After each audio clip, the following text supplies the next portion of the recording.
Bismillahirrahmanirrahim. Assalamualaikum warahmatullahi wabarakatuh. We are from the class C and room A, and we will present of our uh, seminar proposal. So in today's meeting, we will start with the first speaker, yaitu Syifa Ramadhan. To her, you may start the presentation. Okay, thank you, Nabila. So, good evening, respected lecturer and examiners. First of all, I would like to thank you for giving me the opportunity to present my research proposal today. My name is Syifa Ramadan, and now I would like to present my research. The title is The Correlation Between Teachers' Feedback Frequency and Speaking Proficiency Gains in High School EFL Classes. This study focus on how the frequency of teacher feedback during speaking activity may influence student improvement in speaking skills. I hope this presentation will provide a clear overview of my research plan, and I sincerely welcome any suggestion and feedback for my improvement. So without any further ado, I would like to begin my presentation. Next slide, please.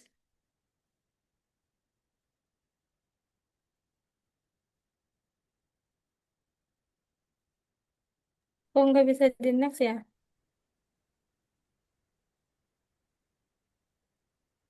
Udah. Okay, thank you. First of all is background of the study. English is an important international language, especially in education and communication. In EFL, learning speaking is a key skills because it helps students express ideas and interact with others. However, many students still have difficulties in speaking, such as low confidence, limited vocabulary, and problems with grammar and pronunciation. To help students improve, teachers often give feedback during speaking activity. Feedback can help students recognize and correct their mistakes. And however, teachers are often unsure how often feedback should be given. Too much feedback may interrupt students, while too little feedback may slow their progress. Therefore, is it important to study the relationship between teachers' feedback frequency and student speaking improvement. Next, please.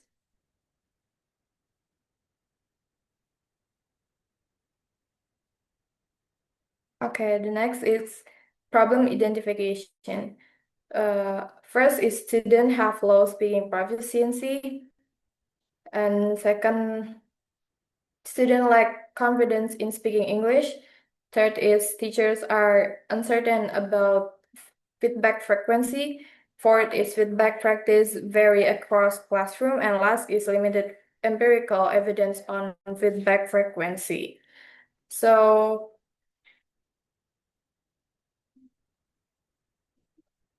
based on the background, several problems can be identified. Many students still have low speaking proficiency and lack confidence when speaking English. And in addition, teachers are often uncertain about how frequently feedback should be provided during speaking activities. As a result, feedback practice may vary across classroom. And furthermore, there is still limited empirical research that examines the relationship between teacher feedback frequency and student speaking improvement, especially in high school EFL context. Next, please. Okay, this is the research focus. There is a research gap. First is previous studies focus on student perception, type of feedback, and limited studies on feedback frequency. It is correlation with speaking improvement and rarely conducted in high school EFL context. And the next is research question. First is how often do teachers provide feedback during speaking activity in high school EFL classes? And second question is how much do students' speaking skills improve after receiving feedback from teachers? And last is there a significant correlation between the frequency of teacher feedback and the improvement of student speaking skills in high school EFL classes. The objective is to identify the frequency of feedback given by teachers during speaking activity in English as a foreign language or EFL in high schools, and to measure the improvement in study speaking skills during a specific instruction period. And last is to analyze the relationship between the frequency of teacher feedback and the improvement in student speaking English. Next, please.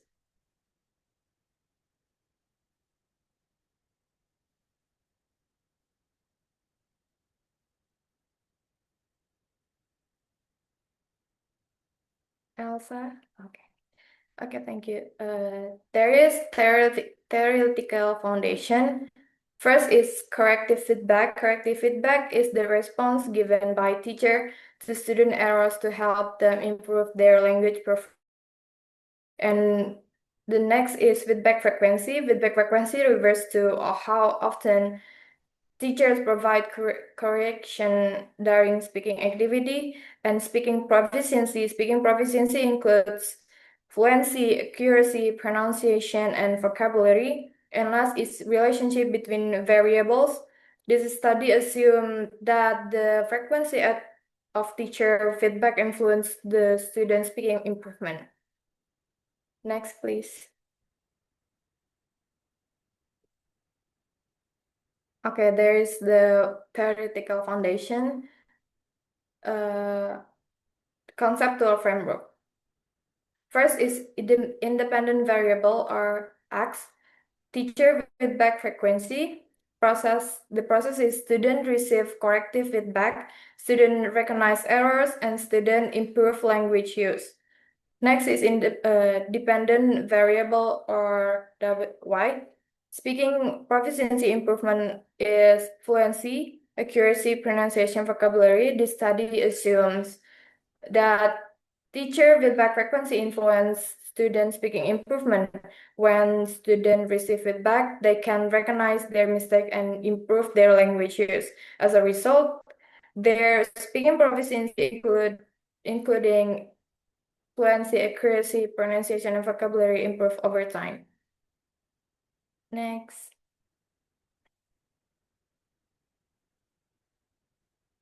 Okay, this is the methodology overview. There is research method, research design, population, and sample. The first is research method. This study uses a quantitative method because the data are collected in numerical form and analyzed statistically.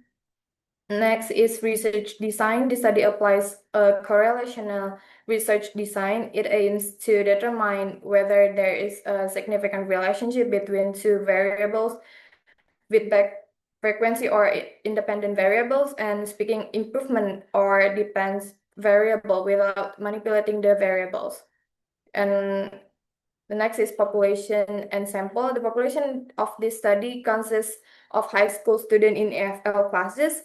The sample includes approximately 20 to 30 11th grade students selected using purposive sampling based on their similar level of English proficiency. Next, please.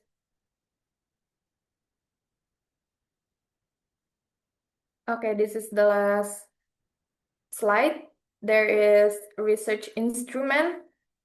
First is observation checklist. It is to record teacher feedback frequency and speaking tests or pre-test and post-test. It is to measure student speaking improvement. And last is speaking rubric.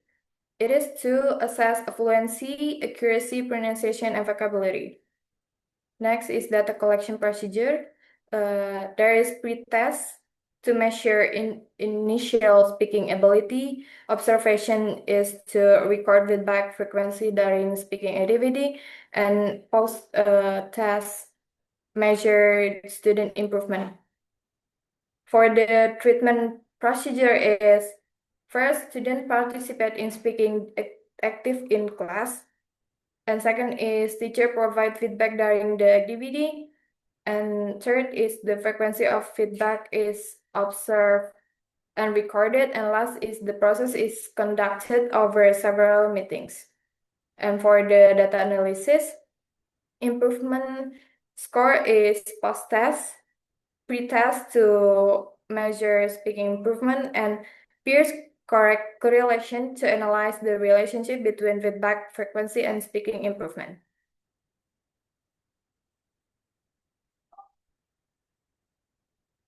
Next.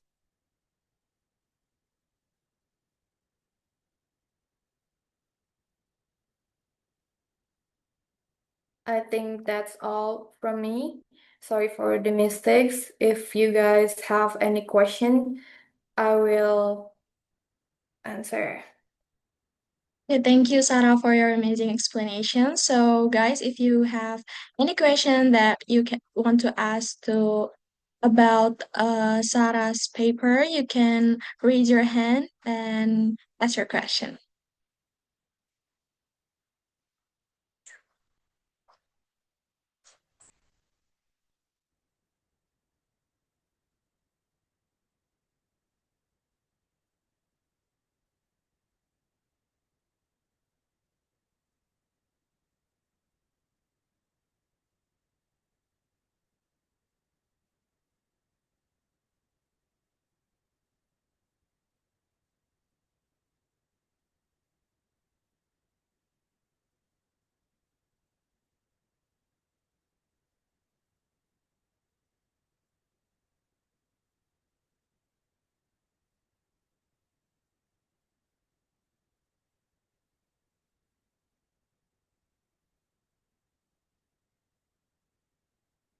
There any question, guys? Okay. Okay. I want to ask, why does this study focus on high school students? Thank you. Okay, so Elsa, ask anyone else that want to ask? Maybe Pupung?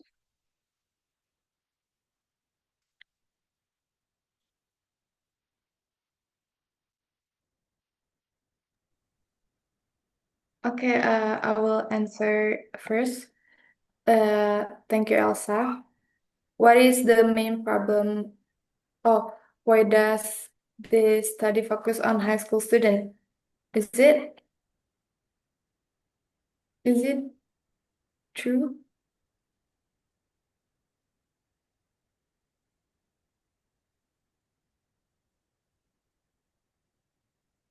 Is it correct, Elsa, with the question? Yes, Sarah.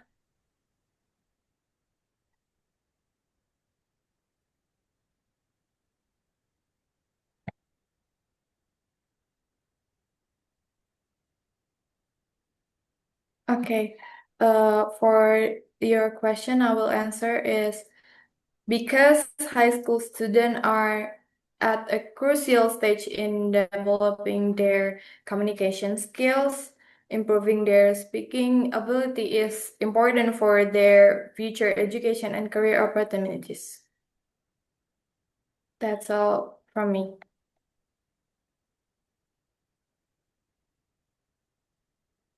Okay, so if there are no other question, we will move to the next speaker, which is Firhana Akmalia. For Firhana, time is yours. Okay, Nabila, thank you. Assalamualaikum warahmatullahi wabarakatuh. Good evening, everyone.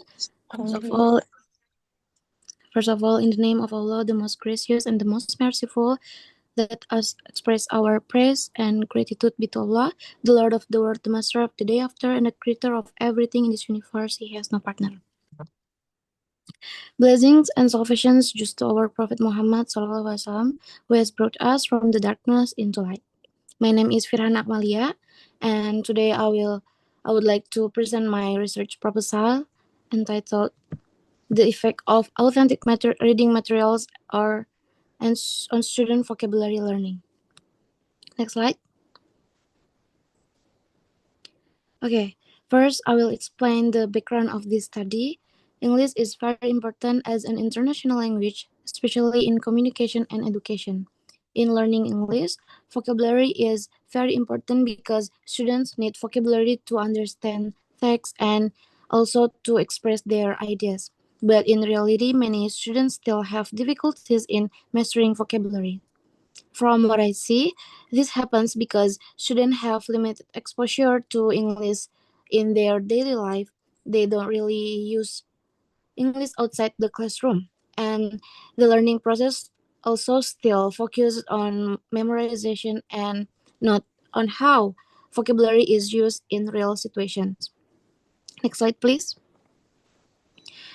From this condition, I can identify several problems. First, students have limited exposure to English. The second problem is they don't really understand how vocabulary is used in real context. And the third is the learning process still depends on textbooks. Because of this condition, students find it difficult to use vocabulary in real communication. Next slide, please. To respond to these problems, I formulate the research questions. The first question is how much vocabulary do students know before using authentic reading materials? And the second question is how much vocabulary do students know after using authentic materials? And the third question is there any significant effect on students' vocabulary learning? And the objectives of this study are to find out students' vocabulary before and after the treatment, and also to see whether there is an effect. Next slide, please. Now I will explain about authentic materials. Authentic materials are materials taken from real-life sources such as newspapers, blogs, or magazines.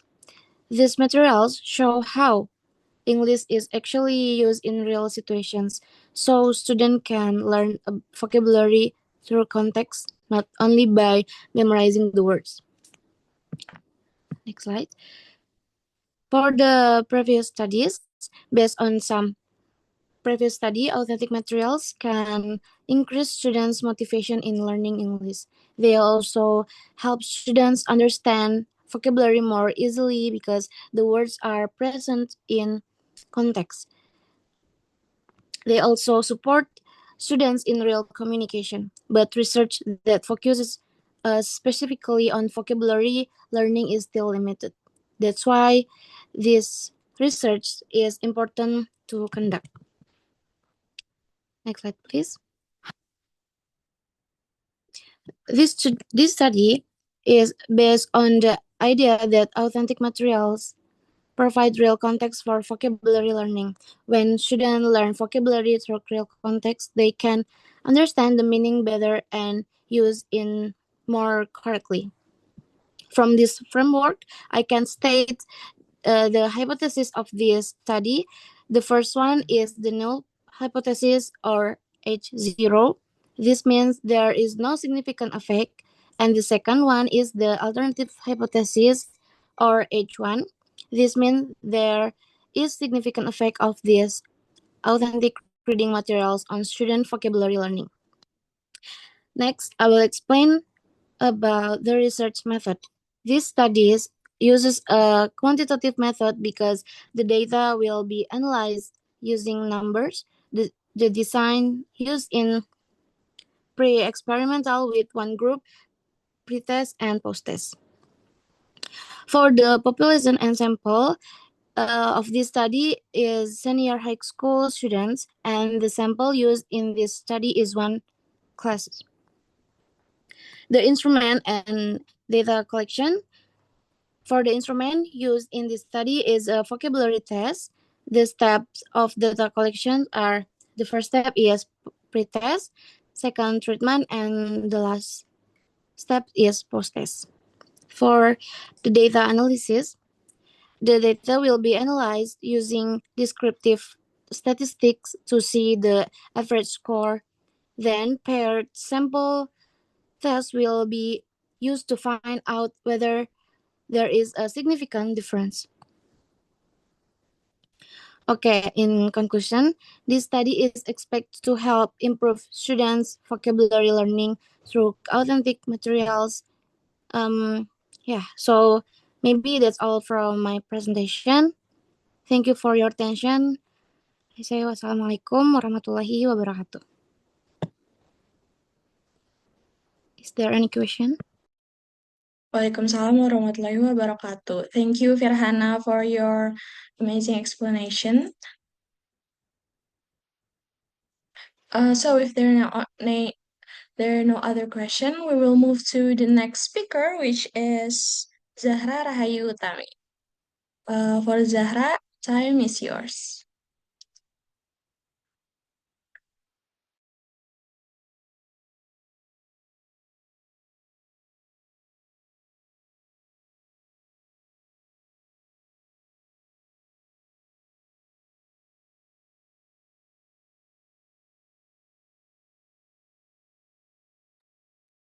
Okay, Nabila, first of all, I would like to thank you for the opportunity to present my topic. So, hi everyone, my name is Zahra Rahayu Utami. I'm here, I would like to present my proposal entitled The Effect of Using English Podcast on Improving EFL Students' Listening Comprehension. Next slide, please. Okay, this is my overview. There's abstract background, research problem and objectives, literature review, methodology, and conclusion. Next slide, please. Okay, we continue to the abstract of this study. So, the study is conducted to examine the effects of using English podcast on improving level students' listening comprehension. It applies a quasi-experimental design by comparing an experimental field, which is taught using podcast and a conventional group, which is conventional materials. So the finding indicate that the students who are exposed to podcast-based learning show greater improvement in their listening comprehension compared to those who use traditional methods. So furthermore, the use of English podcasts helps students better understand pronunciation, intonation, and vocabulary in context. It also increases students' motivation and engagement in the learning process. Therefore, the study proposes that English podcasts can be an effective and innovative medium to support listening instruction and enhance students' learning outcomes in every classroom. Next slide, please. The next is background. So listening is one of the most difficult skills for EFL students to master, as it plays a crucial role in understanding language input such as vocabulary, sentence structure, and meaning. So according to Gilakjani and Sabouri, listening is a fundamental skill that supports overall language learning. However, many students have limited exposure to authentic English, which makes it difficult for them to understand natural speech, the different accents, and speaking speed. Field also explained that lack of exposure to real-life language can hinder learners' ability to recognize natural speech features. Next slide, please. Okay, so there are research problem and objectives of the study. The first one, does podcast improve listening skills? So this research problem focused on examining whether the use of English podcasts can improve students' listening comprehensions. Based on the study, many EFL students face difficulties in understanding spoken English due to limited exposure to authentic language, such as natural pronunciation, intonation, and different accents. Okay, the second one, is it more effective than traditional methods? So this question aims to compare the effectiveness of podcasts with conventional listening teaching, such as textbook-based audio materials. And traditional methods are often limited because they use scripted and less natural language. In contrast, podcasts offer more authentic and engaging content. The next there is objectives. The first one is to analyze the effects of podcasts. So the objective of this study is to analyze how the use of English podcast affects student listening comprehension. This is done by measuring students' performance through listening tests before and after the treatment. So by comparing the results, the study aims to identify whether podcasts significantly improve students' ability to understand spoken English, including recognizing pronunciation, intonation, and vocabulary context. Okay, the last one, there's to identify student responses. Another objective of the study is to identify students' responses toward the use of podcasts in listening learning. Based on the study, this includes measuring students' motivation, engagement, and perception through the questionnaires. Okay, next slide, please. So we continue to my literature review. The first one is listening, understanding meaning, vocabulary, intonation. So listening is not just hearing sounds, it is an active process where students understand the meaning of spoken language, recognize vocabulary, and interpret intonation of stress patterns. It also involves connecting what they hear with prior knowledge to fully understand the message. The next one is um, podcast, digital, accessible, authentic audio. So the podcasts are digital audio materials that can be accessed anytime, in anywhere through devices like smartphones or computers. They provide authentic language because they contain real-life conversations between accents and natural speaking styles, unlike scripted textbook audio. Last one, there's advantage. The first one is improved accent and pronunciation recognition. So, podcasts expose students to native speakers with different accent and speaking speeds. This helps students become more familiar with natural pronunciation, stress, and intonation patterns used in real communication. The second one is increased motivation. So, the use of podcasts makes learning more interesting and enjoyable because the content is varied and relevant to student interest. This increases student motivation to participate in listening activities. The last one is support independent learning. So, podcasts allow students to learn at their own pace. They can listen anytime, repeat the audio, and choose the topic they like, which helps develop learner autonomy and encourage continuous practice. Next slide, please.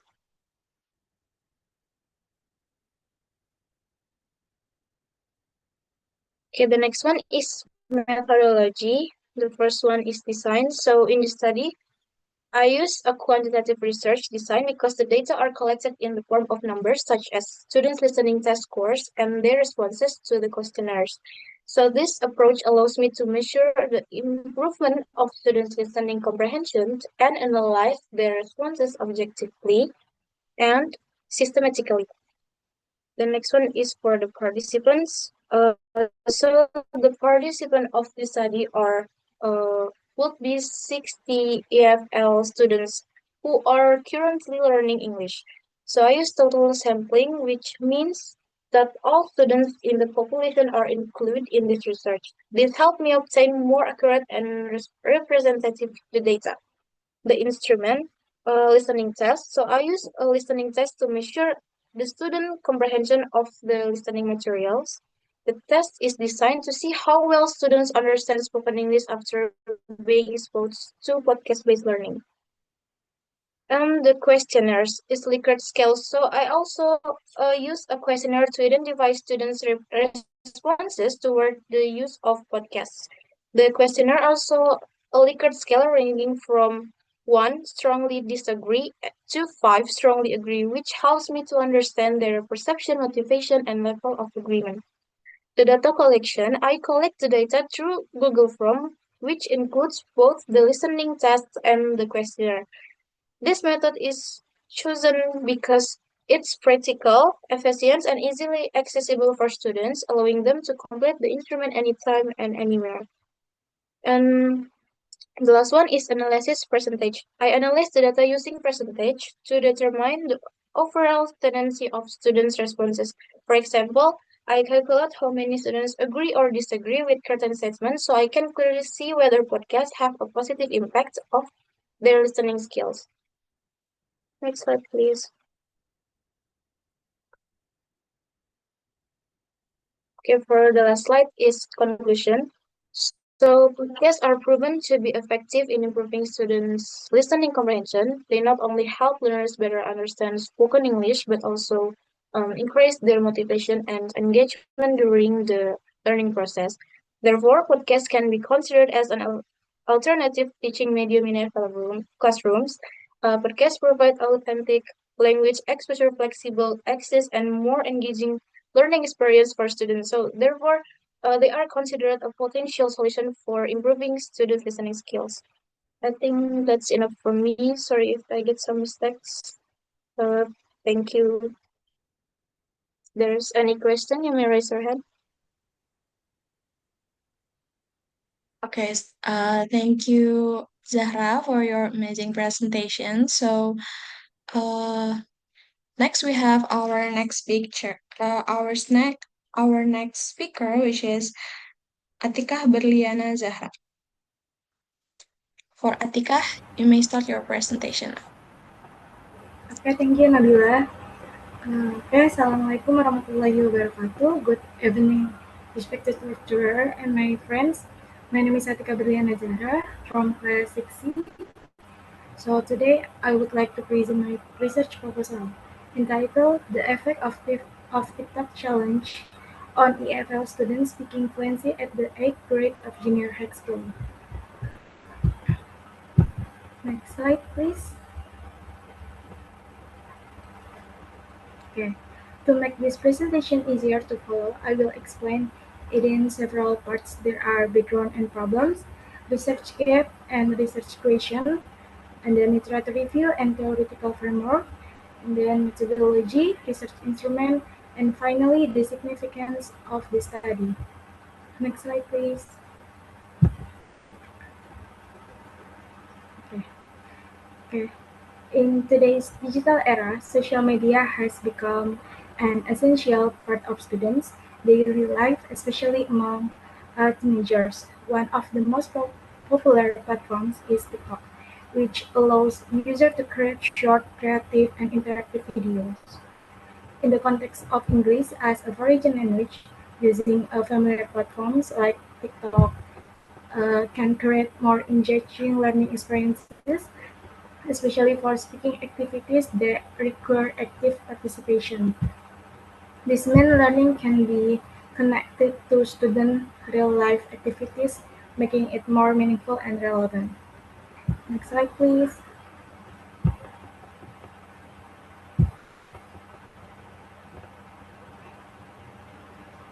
Um, However, there are several major problems in teaching speaking. First, student speaking fluency is still low, especially in producing smooth and continuous speech. Second, students often pause because of limited vocabulary and lack of practice. Third, many students experience high speaking anxiety when using English, and lastly, traditional teaching methods such as drilling and role play are often less engaging and less connecting to student real life experiences. This problem indicates the need for more innovative and engaging teaching strategies. And then there are research gaps. Various studies have explored the use of social media platforms such as Instagram and YouTube in language learning. However, most of the studies focus on general use of social media or are conducted at the university level. There is still further limited research focusing specifically on TikTok, especially using its challenge-based format, and particular at the junior high school level in Indonesia. Therefore, the study aims to fill this gap by focusing on TikTok speaking challenge as a structured learning activity. Next slide, please. Okay, the study is guided by two main research questions. First, is there a significant effect of TikTok speaking challenge on students' speaking fluency? Uh, there are, based on previous research, the use of technology and social media has been proven to improve students. Um, digital platform, yeah, digital platforms provide opportunities for students to practice language in interactive and meaningful ways. However, although many studies discuss social media, the use of TikTok as a tool for improving speaking skill is still underexplored, especially in informal educational context. Next slide, please. Okay.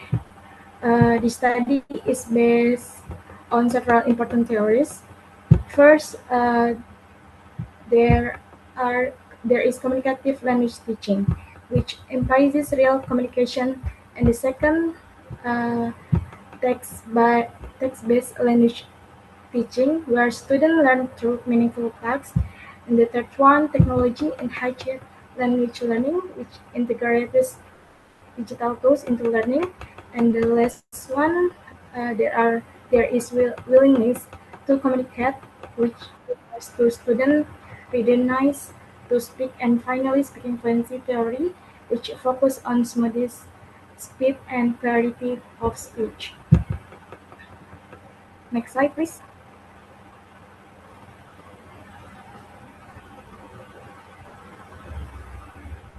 Okay. There is theoretical connection. These theories are interconnected in the study. TikTok functions as a digital tool in TELL, the challenge activity as tasks in TBLT, which encourage real communication as emphasized in CLT, and eventually help improve student willingness to communicate and their speaking fluency. So the theoretical foundation of this study is strongly connected. Next slide, please.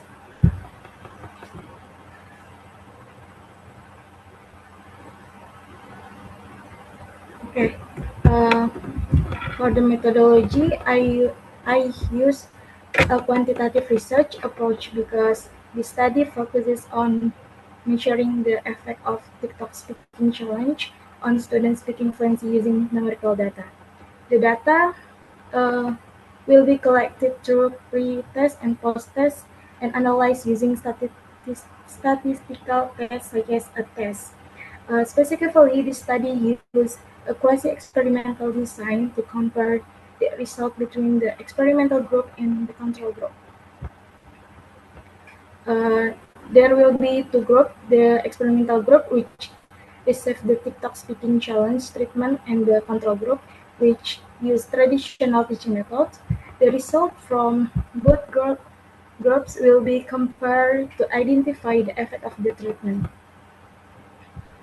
And then participants, the study is planned to conducting at SMPN 19 Kota Tangerang.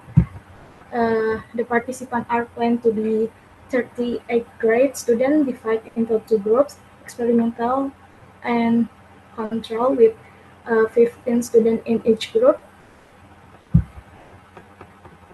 The sampling technique is purposive sampling based on certain criteria. However, since the study is still in the proposal stage, the selection of participants and the research site are still tentative and might change depending on the real conditions.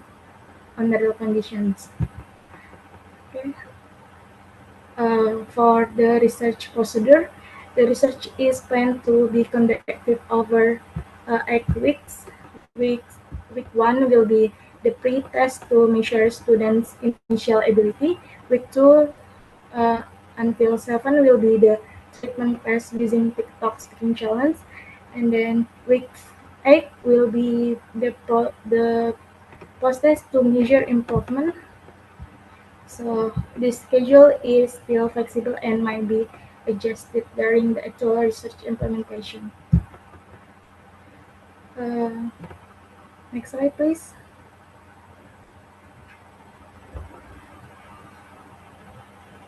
Okay.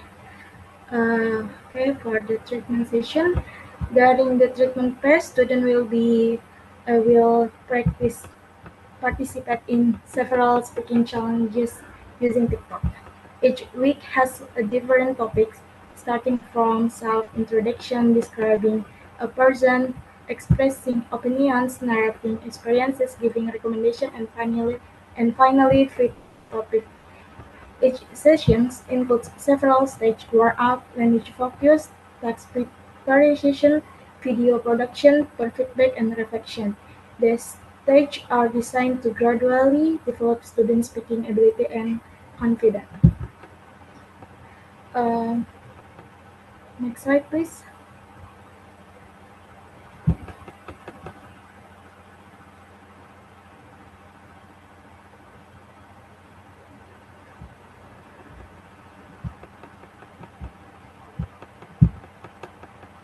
Next slide, please.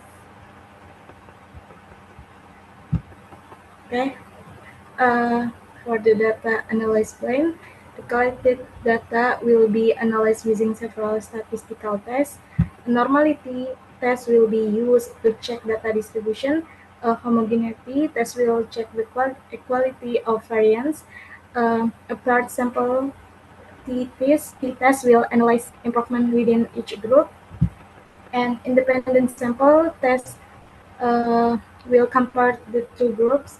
Additionally, effect size will be used to measure the strength of the treatment effect. Next slide, please. Okay, there are research instruments. This study used three main instruments. The first one, a speaking test, used a speed test and post test to measure student speaking ability. Second one, classroom observation to examine student engagement and participation. And the third, interview to explore student experiences and perception. All these instruments are still in the planning stage and will be implemented during the actual research. Next slide, please.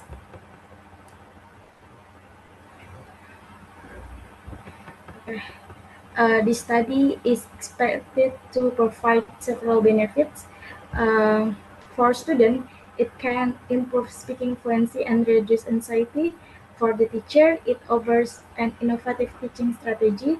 For schools, it supports digital-based learning. And for future research, it provides a reference for further studies. Next slide, please.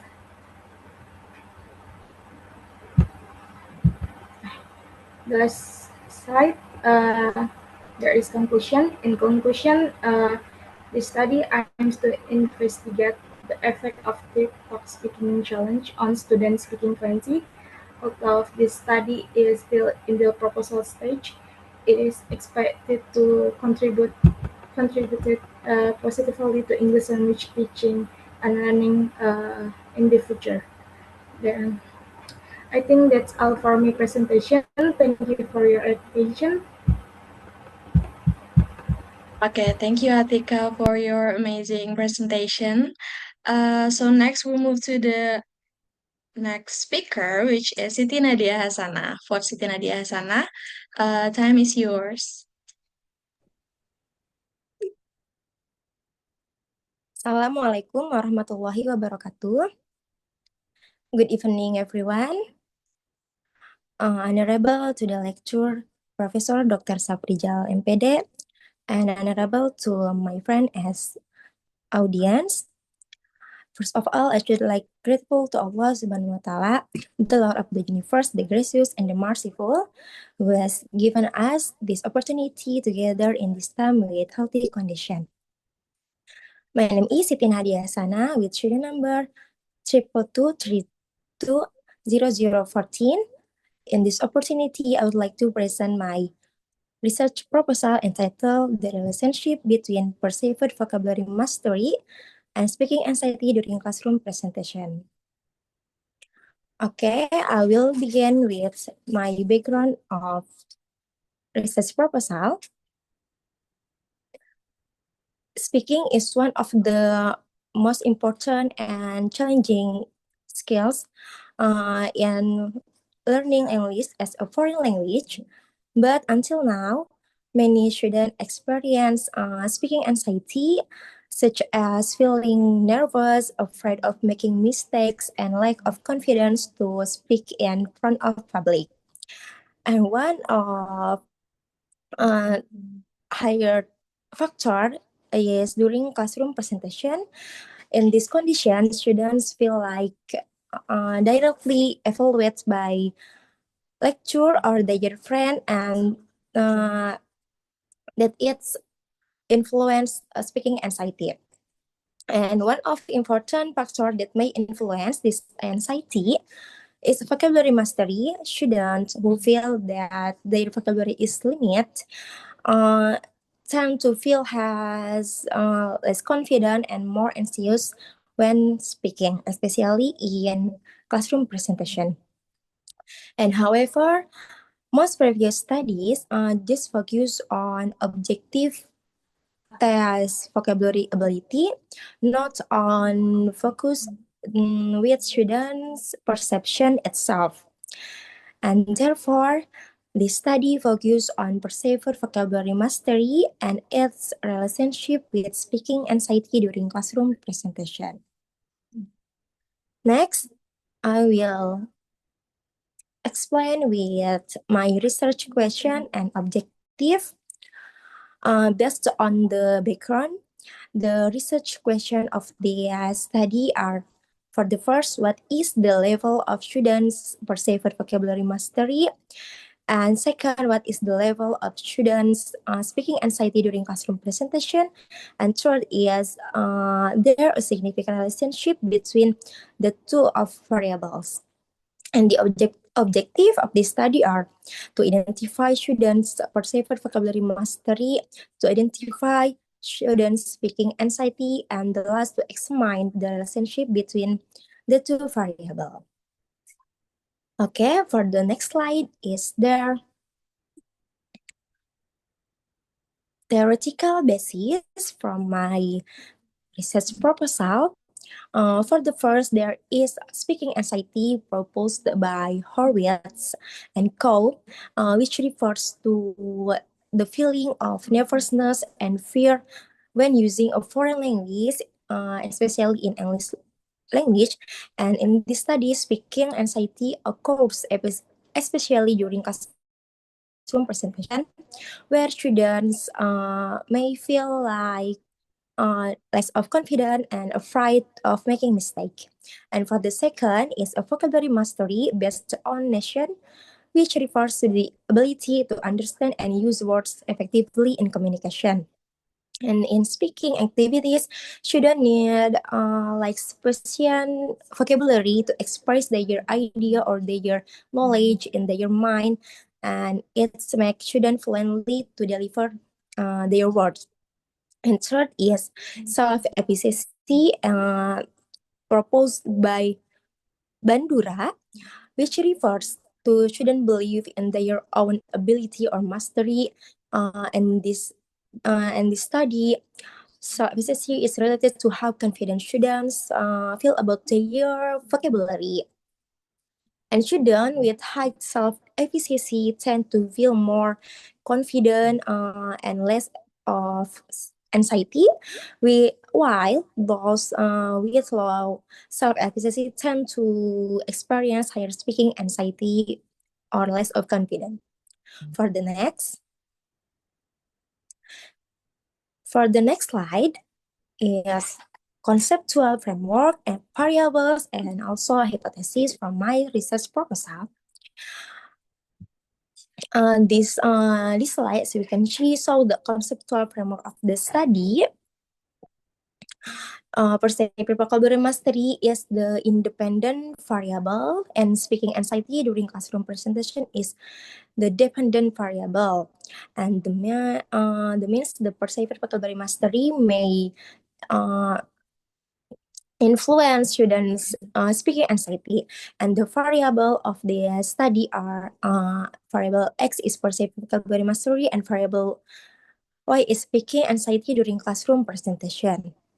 The hypothesis of this study is the null hypothesis states that there is no significant relationship between the two variables, while the alternative hypothesis states that there is a significant relationship between perceived vocabulary mastery and speaking anxiety during classroom presentation. And for the next slide, there is a research method of my research proposal. This study used a quantitative correlational design, and for the instrument used in this study is a questionnaire, and for the data are collected through Google Forms. And for the questionnaire, I will use a like our scale from 1 to 5, ranging from strongly disagree to strongly agree. For the next slide,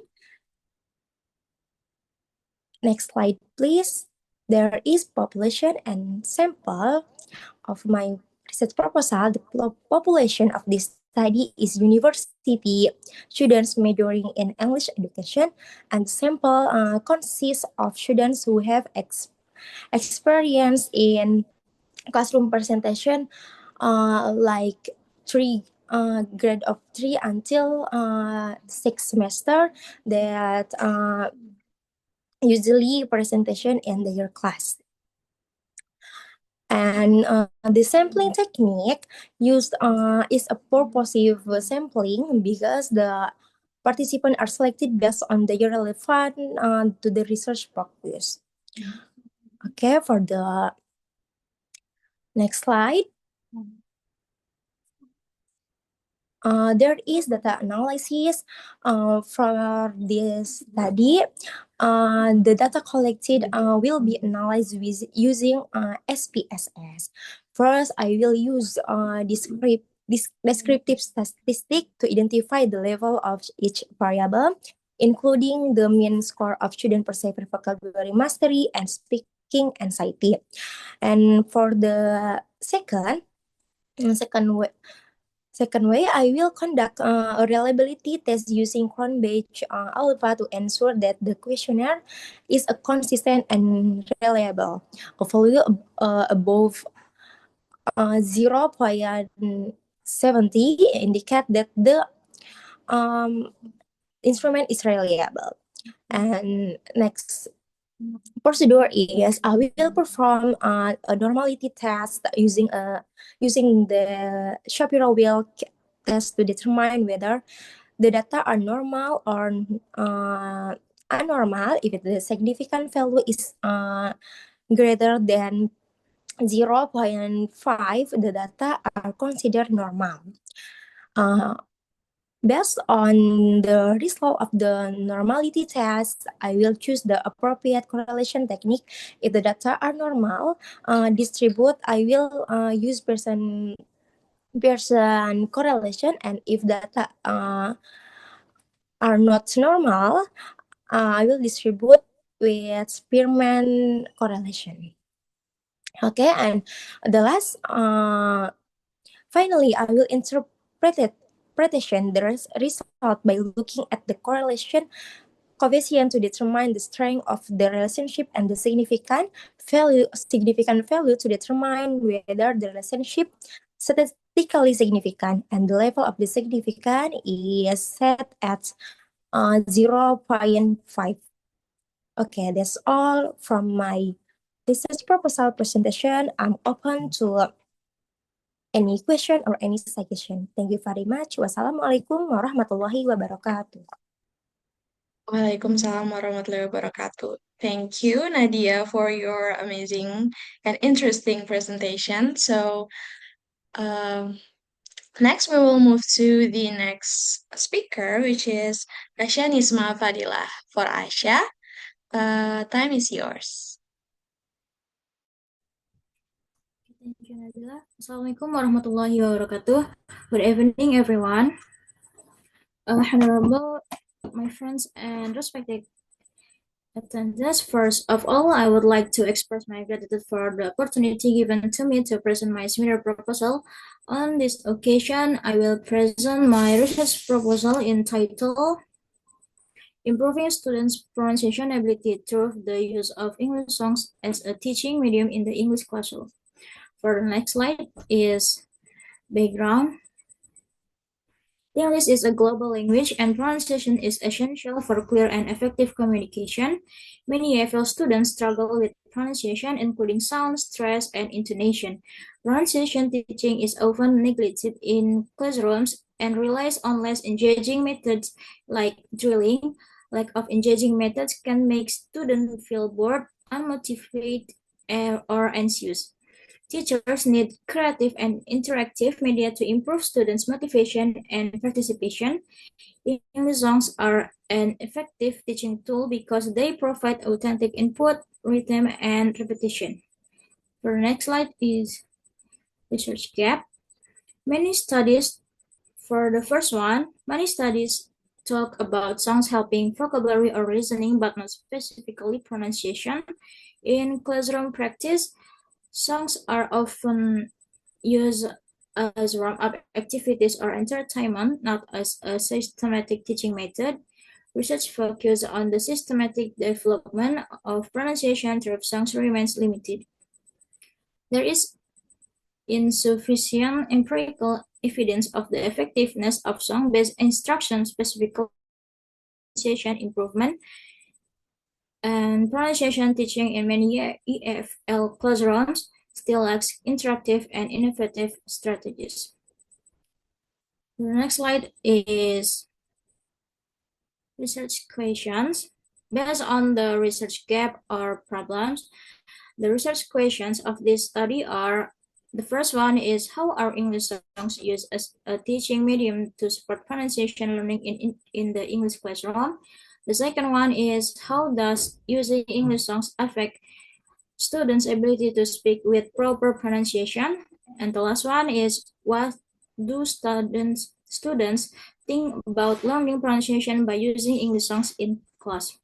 And the objectives, the first one is to look at how English songs are used as a tool to teach pronunciation in English classes. For the second one is to check how much better students' pronunciation gets after they learn English using songs. And the last is to look into how students feel about using English songs to help with learning pronunciation. Next slide, please. Research significance, which consists of theoretical significance, contributes the use of authentic materials. English songs are real-life language resources.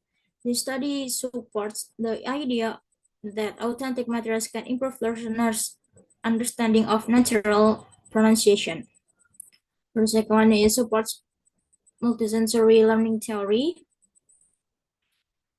That pronunciation learning becomes more effective when students use multiple sense or hearing, rhythm, and repetition. And the last one explores the connection between music and language learning. Adds to the theory that music and language share similar cognitive processes, especially in rhythm and sound patterns, which can support pronunciation development. For the practical significance for students, improves listening discrimination, builds speaking confidence, and encourages independent learning. And for teachers, provides variation in teaching methods, adaptable to different levels, and improves classroom atmosphere. For the future research significance, encourages cross-cultural research, explores different learner groups, and investigates long-term effects. Next slide, please. Iterative review, which consists our operational definition of variables. In quantitative research, variables must be clearly defined so that they can be measured objectively. This study uses two variables, independent variables or X, use of English songs in teaching, and dependent variable or Y, students' pronunciation ability. The independent variable is what the research changes or teaching with songs, while the dependent variable is the result being measured or students' pronunciation improvement. For the theoretical foundation, variable X use of English songs. Songs make learning more interesting and interactive. They provide repetition and authentic language, and they increase motivation and reduce boredom. For the theory, variable Y are students' pronunciation ability. Pronunciation includes sounds, stress, and intonation. Many learners struggle due to differences for their native language. Practice and exposure are necessary to improve. For the previous studies, there are Cameroon 21 found that songs and chants help students learn pronunciation and vocabulary through repetition and rhythm. The next one is from Mora et al. 2011 showed that musical activities improve learner sensitivity to sound patterns and pronunciation awareness. Show 2001 conclude that song increase motivation and create a positive learning environment while improving pronunciation and listening skills. And the last one is Richards 2009 and 8 emphasize that engaging activities like song support speaking and pronunciation development by exposing learners to natural language. Next slide, please.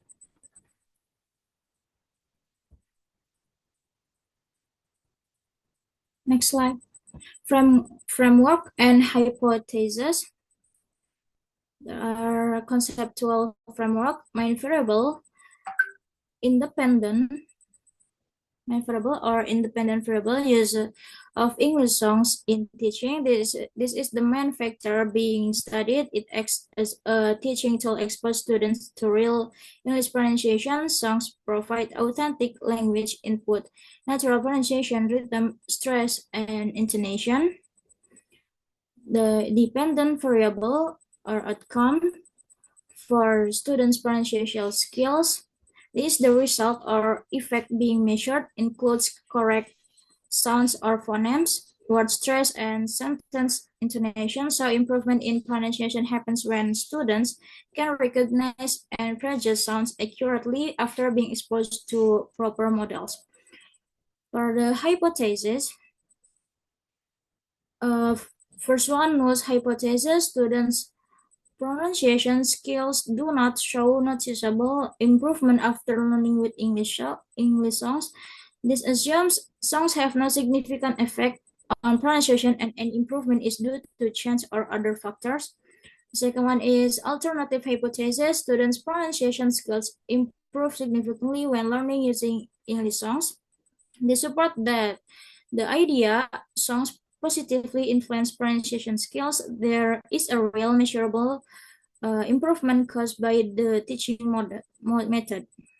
Next slide, please.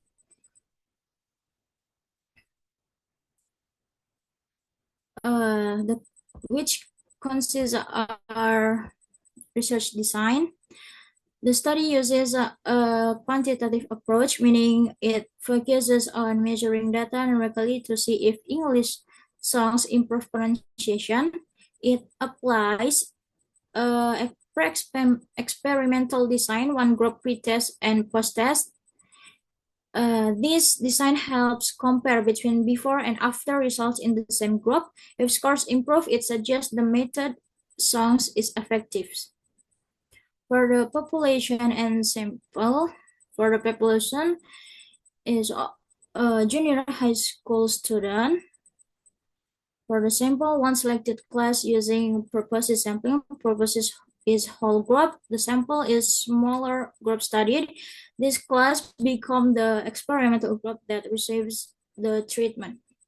For the research instrument, the study uses a pronunciation test as the main tool to collect data. This test given twice, pre-test before using English songs, post-test after using English songs to measure vowel and consonant accuracy, word stress, rhythm, clarity. This means the instrument is designed not just to measure ability, but also to detect improvement over time. For validity is refers to whether the test measures what it is supposed to measure or pronunciation ability. For the reliability refers to the consistency of the test results. A clear scoring rubric is used, including sound, accuracy, stress, rhythm, and clarity. The next, please. The next slide, please. For data collection, data collected in 3 stages. The first one is pre-test to measure initial ability. For the second one is treatment to learning using English songs. And the last one is post-test to measure improvement. Student practice pronunciation through songs over several sessions, result before and after compare to track changes in pronunciation skills due to the treatment. And for the data analysis, the research analyzes students' pronunciation scores from pre-test and post-test using 2 types of statistics, uses descriptive statistics, mean scores distribution, uses paired sample t-test for significance. Descriptive stats show general improvement. The t-test checks if the improvement is statistically significant. Thank you for attention throughout this presentation. For the conclusion, this study aims to explore how the use of English songs can effectively improve the students' pronunciation ability while also increasing their motivation and engagement in the classroom. It is expected this research will contribute to more innovative and enjoyable teaching practices in learning classroom. Thank you for attention. Wassalamualaikum warahmatullahi wabarakatuh. Waalaikumsalam warahmatullahi wabarakatuh. Okay, thank you, Asya, for your presentation. We will move to the next speaker, which is Pupung Padilah. For Pupung Padilah, you may start your presentation.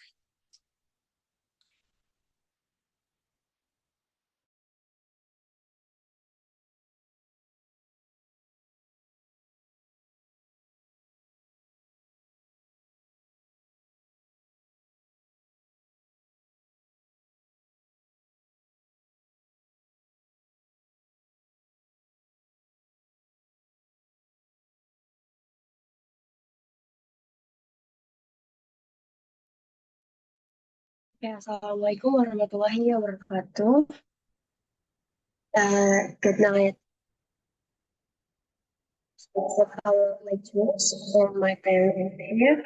My name is Pupung Padilah, and today I would like to present my seminar proposal entitled "The Relationship Between Student Speaking and Siti and Nadiya Speaking Performance in ELT."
For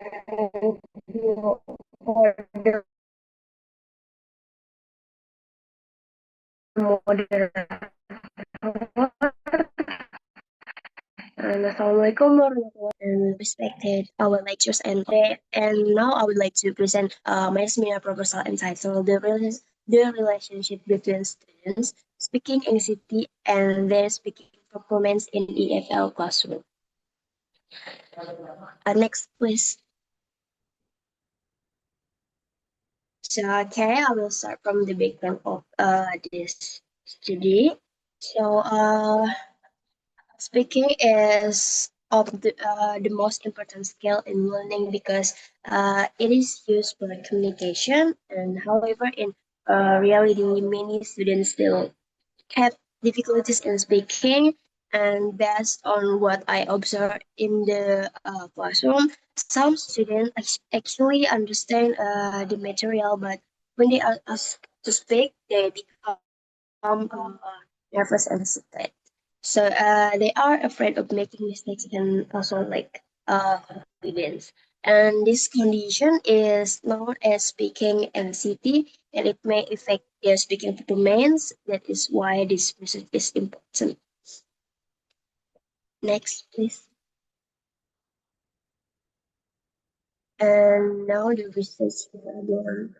So based on the background, many students experience anxiety when they are speaking English. So the problem here is not only about their ability, but also about their psychological condition. And this anxiety can make them avoid speaking or feel uncomfortable when expressing their ideas. Therefore, this study focuses on speaking anxiety and speaking performance and the relationship between the two variables. Next, please.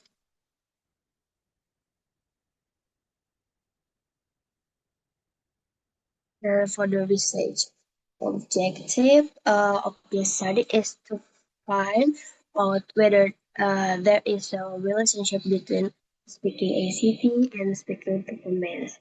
So, in the other words, I want to see whether students feel more anxious tend to have lower speaking performance. Next, please.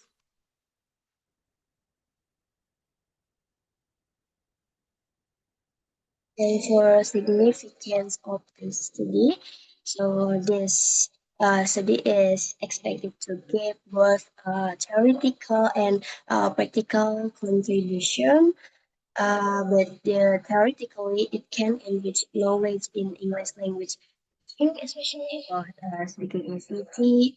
Practically, it helps teacher understand student difficulties better and helps students become more aware of their anxiety. Next is then for the literature review, speaking anxiety refers to feeling of nervousness, fear, or worry when they are speaking in English. It it is usually caused by fear of negative evaluation, maybe lack of confidence, limited vocabulary, and also the classroom environment. Meanwhile, speaking performance is the ability of students to express their ideas clearly and effectively in spoken in English. So, previous studies show that anxiety can influence speaking performance, although the result may vary depending on the context. And this is why this research is needed to give more understanding. Next, please. And for the research method, my study uses a quantitative method with a correlational design. So this means I want to focus on finding the relationship between the two variables that cause an effect, and the data will be collected using a questionnaire to measure speaking anxiety and the speaking test to measure speaking performance, and the data will be analyzed using correlational analysis. Next, please.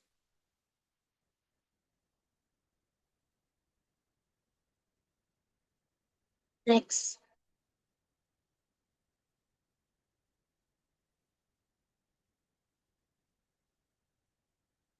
Next.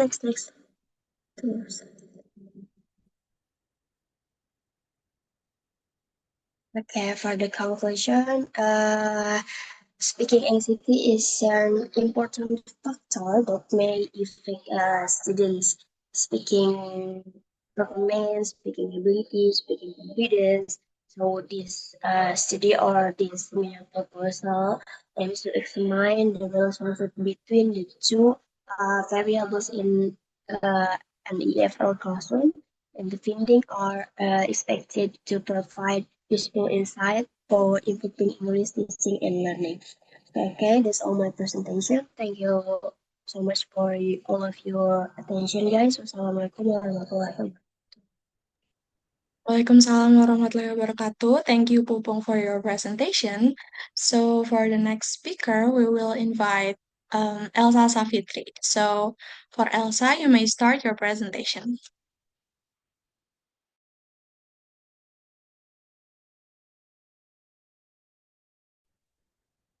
Okay, thank you, Nabila. Assalamualaikum warahmatullahi wabarakatuh. First of all, I would like to thank you for the opportunity given to me to present my research proposal. In this presentation, I will present my research entitled The Effect of Using BBC Learning English Podcast on Student Listening Comprehension at SMA Negeri 1 Tirtayasa. Okay, this presentation will cover the background of the study, research graph, research problem,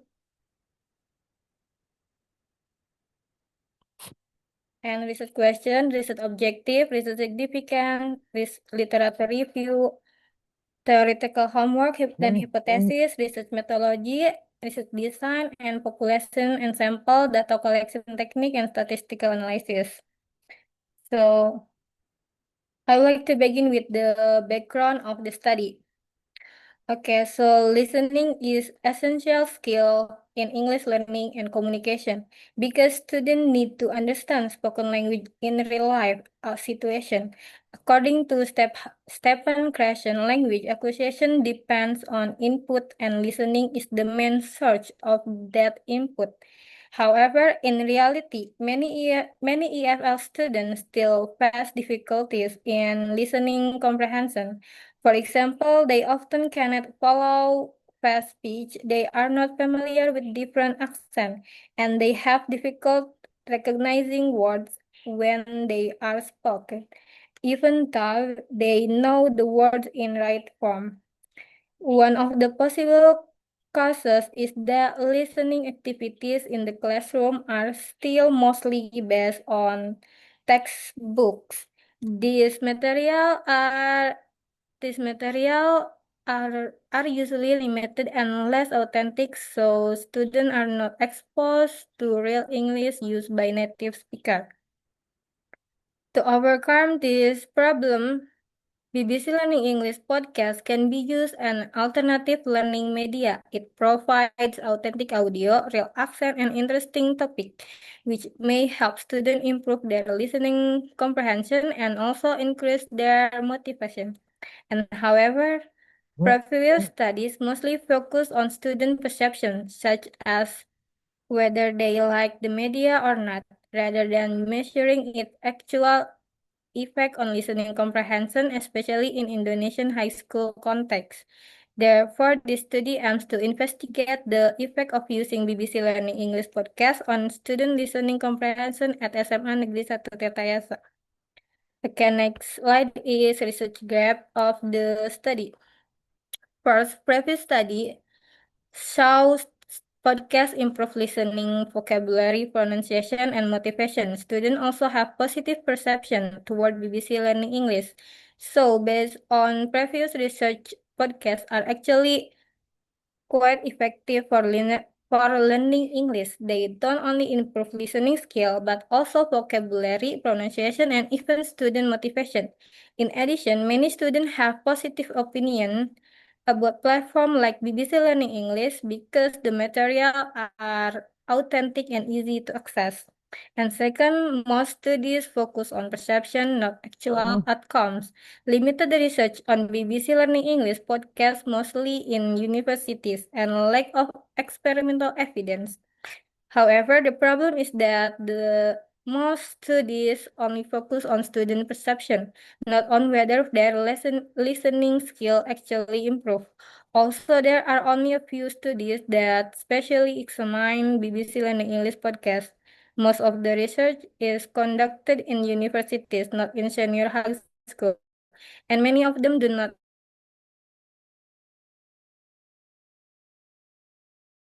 studi on the effect of BBC Learning English podcast at SMA Negeri 1 Tirtayasa. So this show a gap. There is no research that investigate the use of BBC Learning English podcast at SMA Negeri 1 Tirtayasa. This study aims to examine its effectiveness in improving listening comprehension. Therefore, this study aims to find out whether using BBC Learning English podcast can significantly improve student listening comprehension. Okay, next slide is research problem and question. So based on the background, the research problem of the study are formulated into three questions. First, is there a significant difference in student listening comprehension score before and after being taught using BBC Learning English podcast in the experimental group?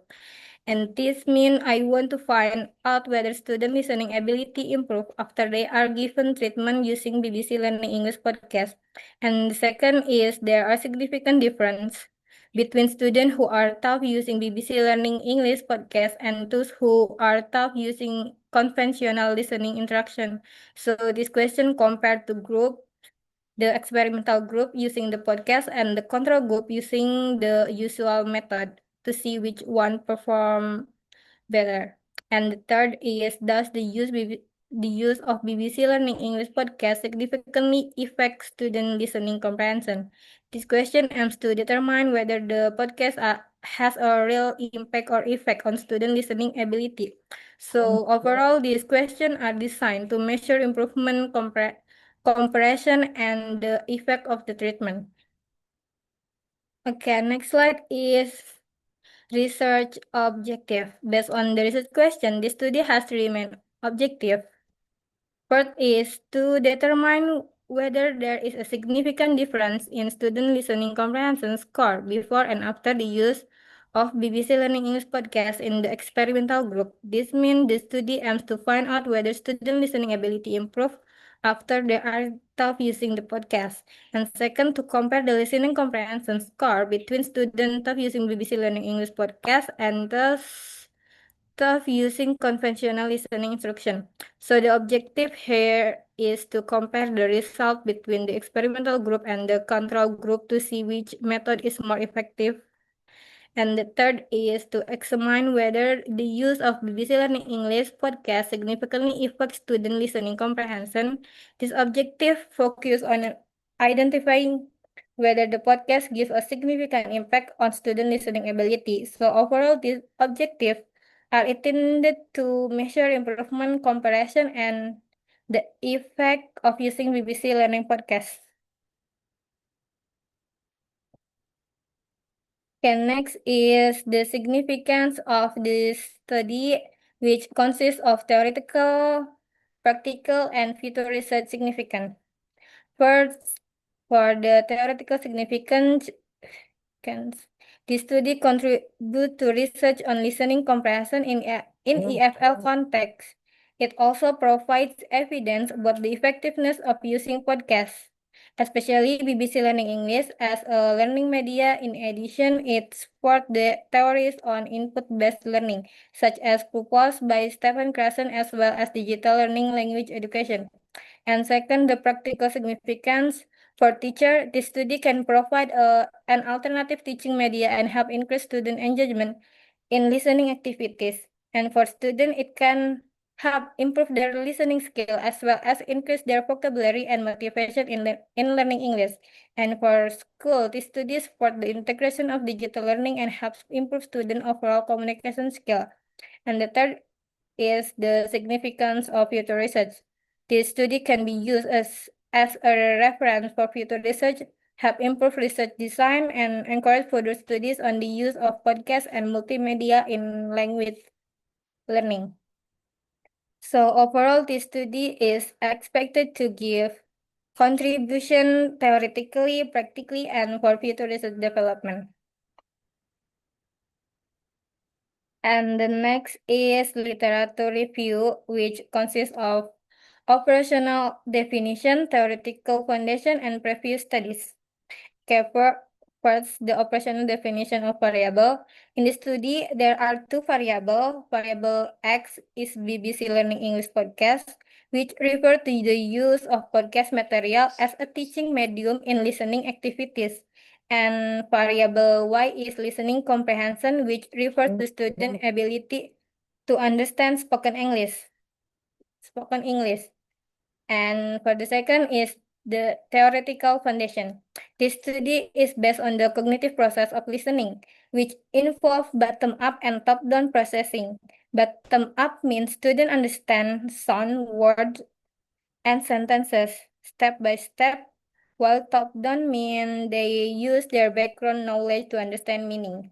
In addition, there are several factors that affect listening comprehension, such as accent, vocabulary, and speech speed. These factors often make listening difficult for students. This study also considered the role of technology in language learning, where digital media like podcasts can support more interactive and authentic learning experience. And the third is previous study. Previous research saw that podcasts can improve student listening comprehension. They also help increase student motivation and engagement in learning. Moreover, podcasts are considered effective in EFL learning because they provide authentic material and real-life content. So overall, this literature review provides the theoretical basis and support the use of podcasts in improving listening comprehension. And the next is conceptual framework and hypothesis of the study. First is the conceptual framework. In this study, BBC Learning English Podcast is used as the independent variable, which is expected to improve student listening comprehension as dependent variable. So the framework show that the use of BBC Learning English Podcast may lead to better listening comprehension. And the second, the hypothesis. This study consists of null hypothesis and alternative hypothesis. For the null hypothesis, no one state that there is no significant difference in student listening comprehension before and after using podcast. And null two state that there is no significant difference between the experimental group and the control group, and the null three state that the use of podcast has no significant effect on student listening comprehension.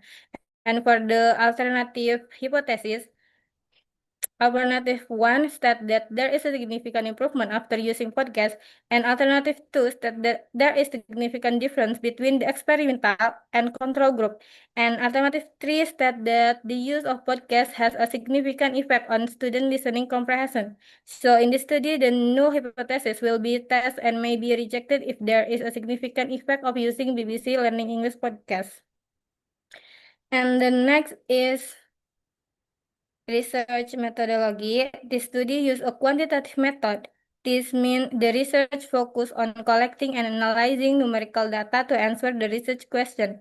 It used numerical data in the study. The data are in the form of the student listening comprehension score. The data are collected using instruments. For example, listening tests are used to measure student ability before and after treatment. The data are analyzed statistically, so statistical analysis is used to determine whether there is significant difference or effect. The purpose of using this method is to test the effect of BBC Learning English podcast on student listening comprehension.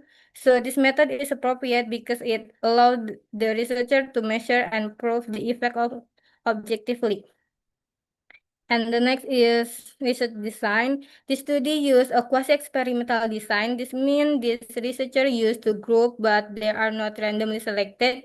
There are two groups in this study. The first is the experimental group, which is staff using BBC Learning English podcast. The second is the control group, which is staff using the conventional listening method. The procedure of the study consists of 3 steps: pre-test, treatment, and post-test. First, both of groups are given pre-test to measure their initial listening ability. Then the experimental group receives the treatment using podcast, while the control group use the regular method. And the last is both groups are given a post-test to measure their listening comprehension after the treatment. The purpose of the design is to compare the result before and after treatment so the researcher can see whether there is an improvement and whether the use of podcast gives a significant effect.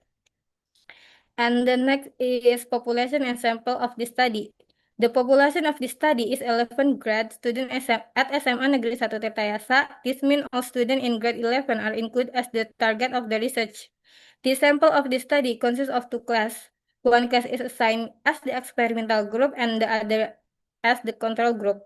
This study uses purposive sampling technique. This means the sample is selected based on certain consideration, not randomly. The selection is based on several criteria. First, the students have similar academic ability. Second, the class are ready to participate in the research. And the third, the selection is based on the teacher recommendation. So these criteria,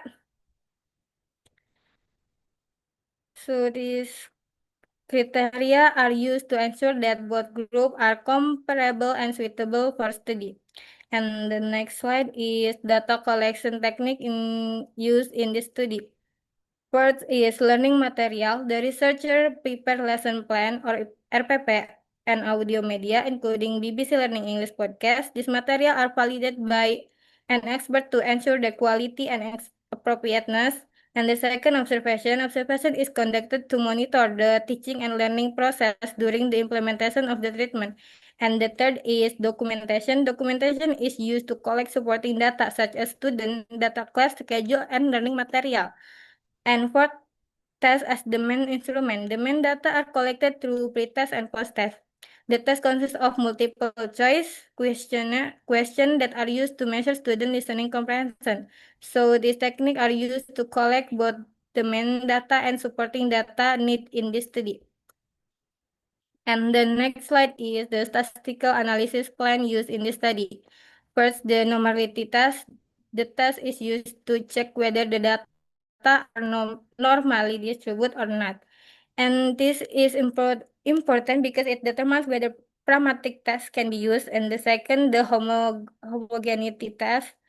This test is used to check whether the variance between the experimental and control group is equal, so it ensures that both groups are comparable. And the third, the paired sample t-test. T-test is used to compare the pre-test and post-test score in the experimental group, so it aims to find out whether this an improvement after the treatment using BBC Learning English podcast. And the fourth is the independent sample t-test. This test is used to compare the post-test score between the experimental group and the control group, so it aims to see whether there is a significant difference between the two groups. And the last is the effect size using Cohen's D. This is used to measure how strong the effect of the treatment is, not only whether it is significant or not. So overall, these analyses are used to test the hypothesis and determine the effect of the treatment. Okay, maybe that is all for my presentation. Thank you very much for your attention. I sincerely welcome any questions, suggestion, or feedback for the improvement of my research proposal. Thank you. Wassalamualaikum warahmatullahi wabarakatuh. Waalaikumsalam warahmatullahi wabarakatuh. Thank you, Elsa, for your amazing presentation. So next we move to the next speaker, which is Salsa Auliani. For Salsa, time is yours.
Okay. Thank you, Nabila Naili. Is my voice audible, guys?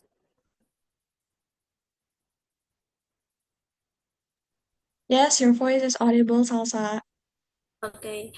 Assalamualaikum warahmatullahi wabarakatuh. First of all, let us praise and thank Allah SWT for the most gracious and the most merciful and honorable Mr. Shafrizal SPD MPD, and also the students from my class. So good evening, everyone. My name is Salsa Auliani, and it's a great honor for me to be here today to present my research proposal entitled "The Effectiveness of Role-Play in Enhancing Students' Oral Communication Skills." And on the next slide,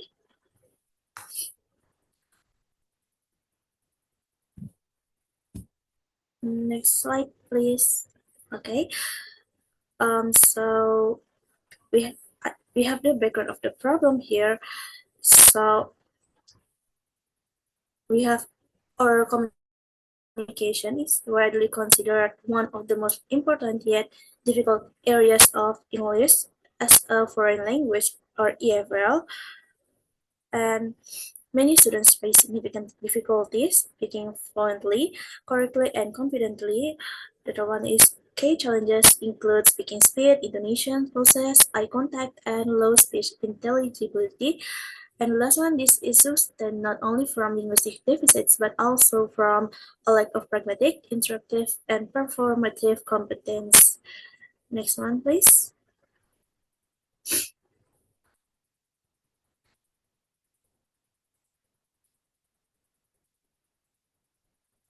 Next slide, please.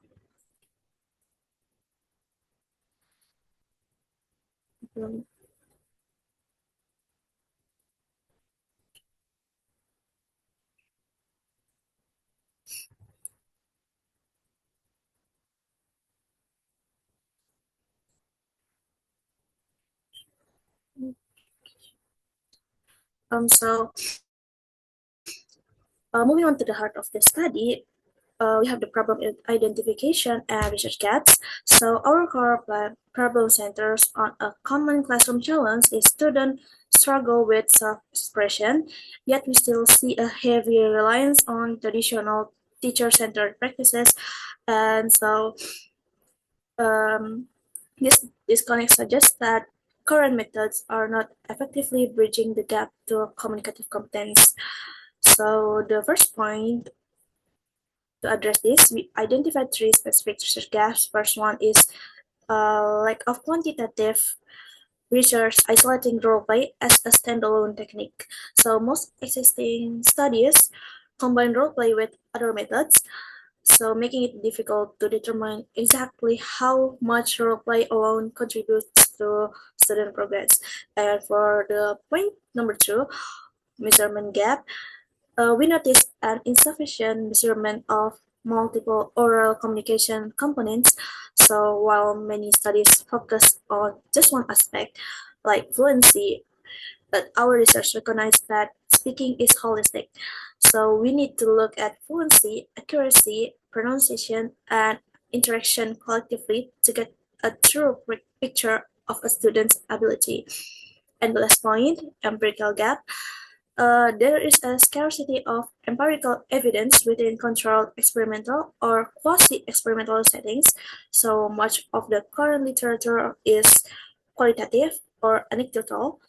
So by using a more rigorous experimental design, this study aims to provide concrete data-driven evidence on the effectiveness of role play. Next slide, please. Okay, thank you. So in this slide, research questions and objectives. To guide the study, we have formulated two primary questions. First, to what extent does role play improve oral communication skills? We want to measure the degree of improvement that the specific method provides. And the second one is there a significant difference in performance between role play and conventional instruction. So this question is crucial to determine if role play is actually more effective than the standard methods currently used in classrooms. So to the research objectives. Based on those questions, we have set 3 clear objectives for this research. Objectives number 1, to examine the effectiveness of role-play in enhancing oral communication skills. This is our foundational goal, to see if the theory works in practice. And the number 2, to compare our role-play performance outcomes against traditional speaking instructions. So this allows us to see the added value of role-play compared to teacher-centered learning. And the last one, number 3, to identify which components of communication show the greatest improvement. So as we mentioned in the previous slide, we are looking at fluency, accuracy, and pronunciation. So these objectives helps us pinpoint exactly where role-play is most impactful. And next slide. So this slide, we have literature review variables. So we have established 2 main components, the independent variable and dependent variable. So in our independent variable X role-play techniques, in the study we define role-play as structured or semi-structured activities. This is where learners take on specific roles in simulated real-life situations. So the goal of this technique is to encourage spontaneous and authentic language generation, moving away from rote memorization and allowing students to use English naturally. And the next one, dependent variable Y, oral communication skills. On the other hand, our variable Y, we define this as the student's ability to use spoken English effectively and intelligibly, meaning they can be easily understood in interactive contexts. To measure this variable accurately, we are using 4 key indicators.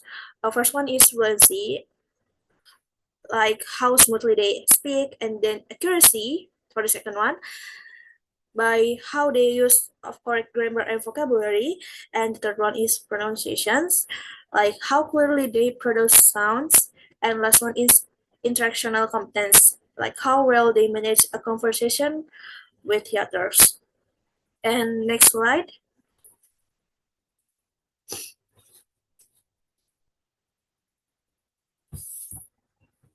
All right.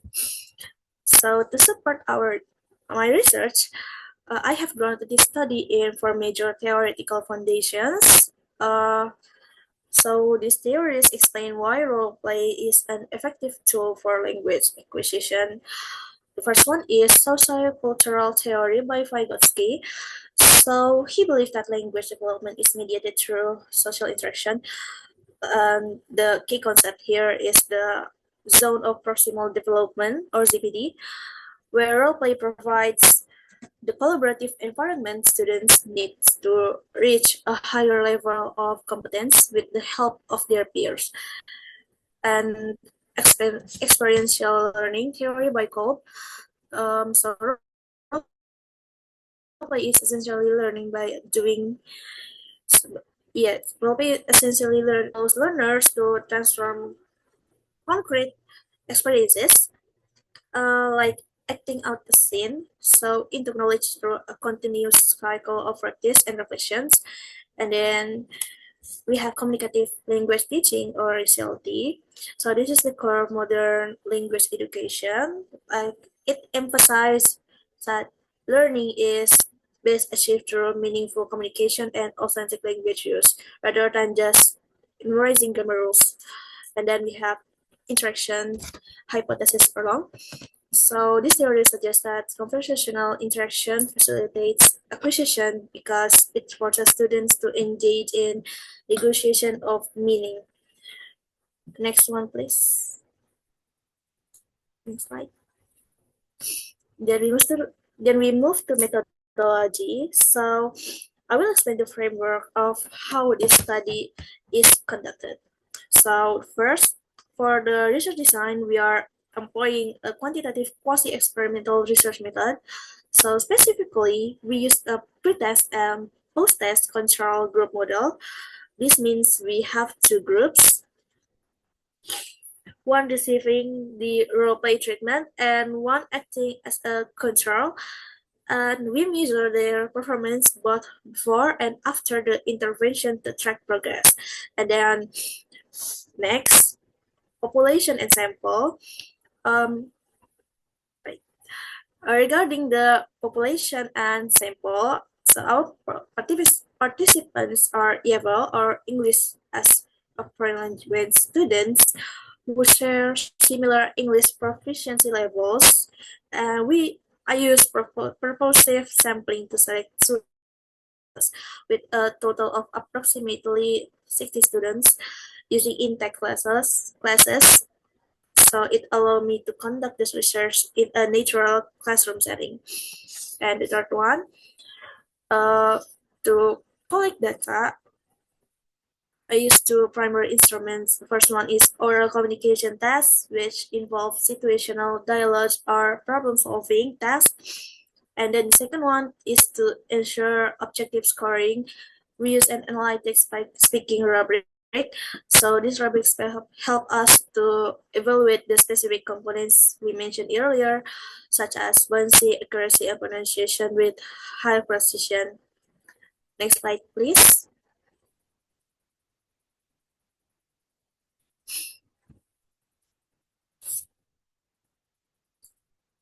Okay, so this is the data collection procedures. The first one, in this stage, we measure the baseline speaking ability for both the experimental and control groups. So it is crucial to establish these starting points to ensure that both groups began at a similar level of proficiency before any intervention took place. And then the number two, a treatment phase or the intervention. So which lasts for 4 to 6 sessions. So here's where the group receive different instructions. So for the experimental group, we implemented role-play based instructions where this focused heavily on spontaneous interactions and real-life simulations. Meanwhile, the control group received conventional instruction. So this involved standard textbook exercises and teacher-led discussions, which represents the traditional way of teaching speaking. And then the last phase, number three, we conducted the post-test. So this was done to measure the performance outcomes immediately following the intervention by comparing these results. Next slide, please. Move to the statistical analysis plan. Lastly, to ensure the reliability of our findings, we process the data using two levels of statistical analysis, uh, descriptive and inferential. So we use descriptive statistics because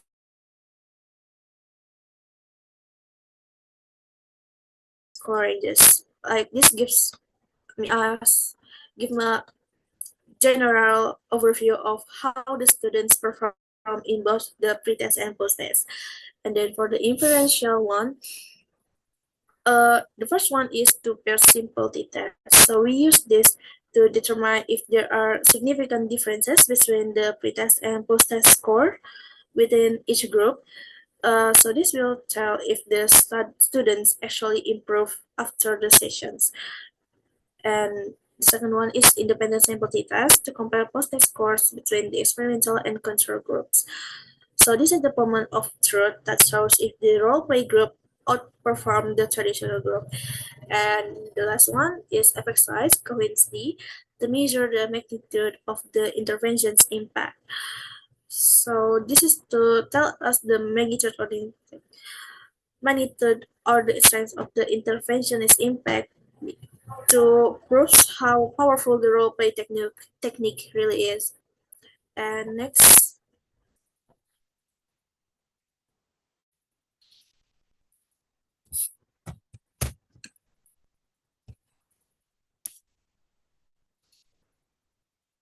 All right, that's all from me. Thank you for your attention. I'm open to any questions, and thank you very much. Assalamualaikum warahmatullahi wabarakatuh. Waalaikumsalam warahmatullahi wabarakatuh. Okay, thank you, Salsa, for your amazing presentation. But before we move to the last speaker, I would like to invite the next moderator, which is Syifa Ramadhan. So for the next moderator, the time is yours. Okay, thank you, Nabila. For the next presentation will be for Nabila Naili. Nabila Naili, time is yours.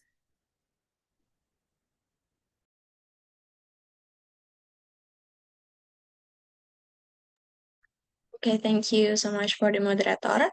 Assalamualaikum warahmatullahi wabarakatuh. Good evening, everyone, respected lecturers and my dear friends.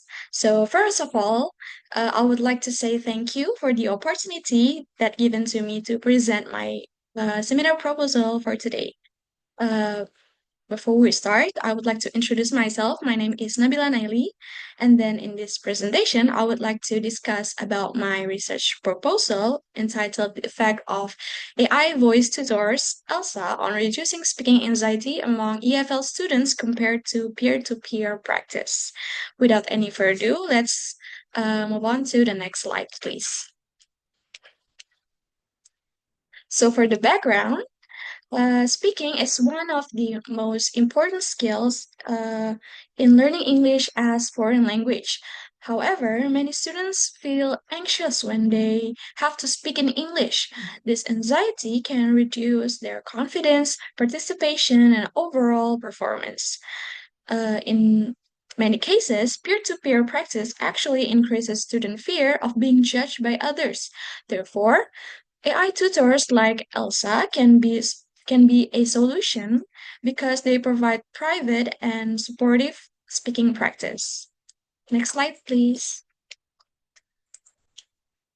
So for the research gap of this proposal is previous studies have shown that AI tools can improve speaking skills. However, there are still limited studies that compare the use of AI voice tutors with traditional peer-to-peer practice. Therefore, this study aims to fill that gap by comparing both methods in reducing speaking anxiety. Next, please. So the next is research question. So in this study, there are two main research questions. The first is there a significant differences in speaking anxiety between students who use AI voice tutors and those who use peer-to-peer practice? And the second question is, to what extent do AI voice tutors help reduce speaking anxiety among EFL students? Next slide, please. So the next is research objectives. The objectives of this study are first to investigate whether there are a significant difference in speaking anxiety between two groups. And then second is to examine the effectiveness of AI voice tutors in reducing speaking anxiety among EFL students. Next, please. So the significance of this research is the study has both theoretical and practical significance. So theoretically, it contributes to research on speaking anxiety and the use of technology in EFL learning. And practically, it helps, this study aims to help teachers to design more supportive speaking activities. And AI tutors can provide instant feedback, private practice, and help reduce students' speaking anxiety. Next, please. So next is the literature review that I use in this proposal. So the first, in this section, I will discuss the literature related to speaking anxiety and AI voice tutors in language learning. So first, there are speaking anxiety. So speaking anxiety is one of the main barriers in learning a second language, especially in speaking. It is defined as a psychological condition where learners feel nervous, tense, and afraid to speaking in foreign language. And second is speaking anxiety in EFL context. According to Hanifa, speaking anxiety can be caused by three factors. First is cognitive factors such as lack of knowledge about the topic. Second is affective factors such as students' feelings and emotions. Third is performance factors such as time pressure and lack of preparation. And all these factors can increase students' anxiety during speaking activities in class. And the next is peer-to-peer practice limitation. No, still on the Yes. Peer-to-peer practice also has some limitations. For example, it can increase anxiety and fear of judgment. Student feedback from peers may be inconsistent or unclear. And then students also have limited exposure to authentic language use. And as a result, they may hesitate to and participate in speaking less. And then AI voice tutors or Elsa in language learning. AI voice tutors like Elsa offer several advantages. They can improve speaking performance, increase confidence and motivations, and provide consistent and personalized feedback. And AI voice tutors like Elsa also help address the limitation found in peer-to-peer practice. Next, please. So next, we will discuss about the research method of this proposal. So the study used a quasi-experimental design with mixed method approach with mixing quantitative data and qualitative. The participants are 60 EFL students from Untirta, and they are divided into two groups. So the first groups is experimental groups, who uses Elsa as a speaking tools for 4 weeks. And the second groups is control group with engaged in traditional peer-to-peer speaking practice, which can use the traditional peer-to-peer practice. Next, please. So the next is the instrument of this research, including first, foreign language classroom anxiety scale or FLCAS, questionnaire to measure speaking anxiety. Second is speaking performance test, and the third is ELSA speak application, and the fourth is semi-structured interviews to explore student perception about AI-based practice versus peer-to-peer interaction. Next, please. So the next is data collection procedure. So the data collection process consists of 4 steps. First is pre-test to measure initial anxiety and speaking ability. Second is the intervention phase when the experimental group uses the ELSA tools, and then the control group use peer-to-peer practice. And the third is post-test to measure the changes or the changes of after the treatment. And the fourth is the interview for deeper insights into their experience about both groups. Next, please. So the next is data analysis. For data analysis, we use qualitative and quantitative analysis. For the quantitative analysis, quantitative data will be analyzed using paired sample t-test and independent sample t-test. The significant level is set at 0.05. So, and the qualitative data from interviews will be analyzed using thematic coding to identify the key themes such as confidence and motivations, fear of evaluations, and perceptions of feedback. Next. Next. Okay, I think that's all for my seminar presentation. Thank you guys for your attention. If you guys have any suggestion or question, are welcome. Thank you. Wassalamualaikum warahmatullahi wabarakatuh. Waalaikumsalam warahmatullahi wabarakatuh. Thank you, Nabila, for your presentation.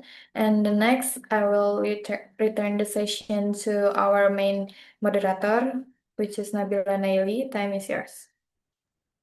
Okay, thank you, Zahra.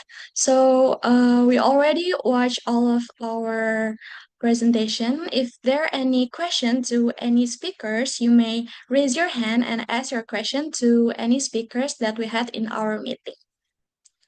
Okay, any question, guys?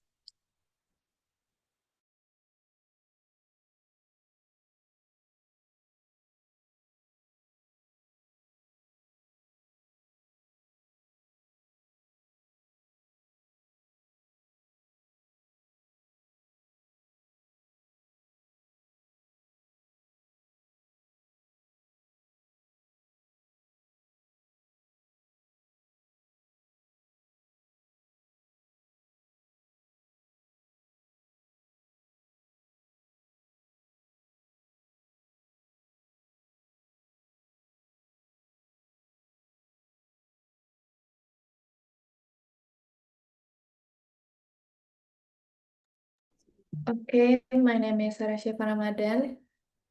I want to ask for Hannah.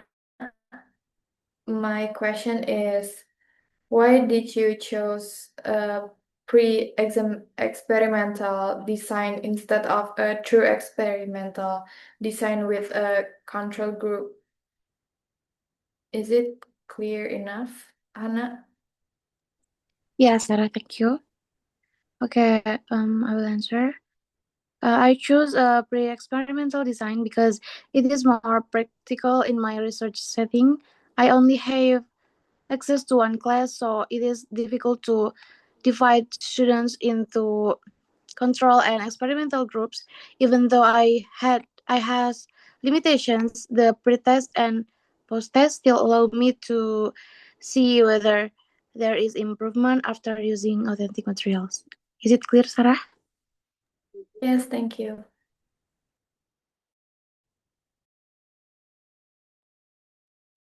Okay, thank you, Sarah, for your question. Is there any other question for another speaker? I would like to ask Atikah Berliana. So, Atikah, based on your explanation, you mainly highlight the advantages of using TikTok. But I'm kind of curious with your personal opinion. Is there any disadvantages or challenges in using TikTok for learning or not? Thank you.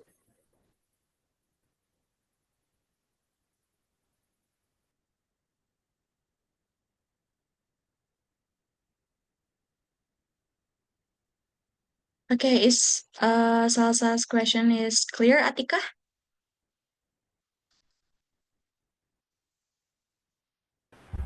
Okay, I wanna answer the question, the Salsa question.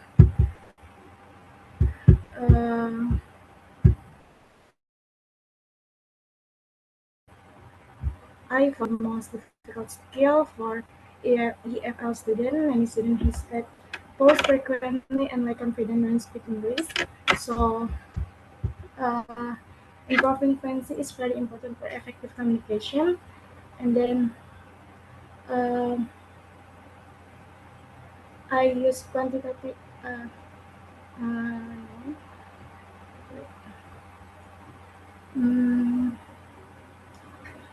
For the answer,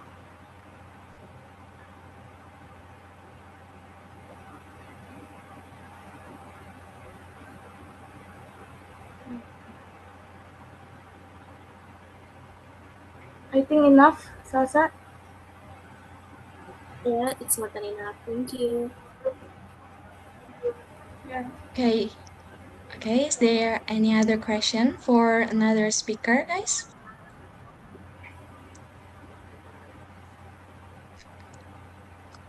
So if there no other question, uh let's close this meeting. But before we close this meeting, I would like to, on behalf of this group, I would like to thank you for the attention, and we apologize for any mistakes. We hope that what has our what has we presented can be useful for all of us in the future, and we can improve for our seminar proposal in the future. Thank you. Wassalamualaikum warahmatullahi wabarakatuh.